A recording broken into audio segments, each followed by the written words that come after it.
بسم اللہ الرحمن الرحیم۔ رسول اللہ صلی اللہ علیہ وسلم نے ارشاد فرمایا، اللہ تعالیٰ ہر رات کے آخری حصے میں دنیاوی آسمان پر تشریف لاتے ہیں اور فرماتے ہیں، کون ہے جو دعا کرے اور میں قبول کروں؟ کون ہے جو مجھ سے مانگے اور میں اسے عطا کروں؟ کون ہے جو مجھ سے معافی چاہے اور میں اسے بخش دوں؟ دوستو، اور ایک روایت ہے حضرت ابو ہریرہ رضی اللہ تعالیٰ عنہ سے، وہ فرماتے ہیں کہ رسول اللہ صلی اللہ علیہ وسلم نے فرمایا کہ اللہ تعالیٰ مہلت عطا فرماتا ہے یہاں تک کہ رات کا تہائی حصہ گزر جاتا ہے تو آسمان دنیا کی طرف نزول فرماتا ہے اور فرماتا ہے کہ کیا کوئی مغفرت مانگنے والا ہے؟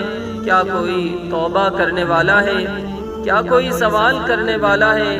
کیا کوئی دعا کرنے والا ہے؟ یہاں تک کہ فجر ہو جاتی ہے۔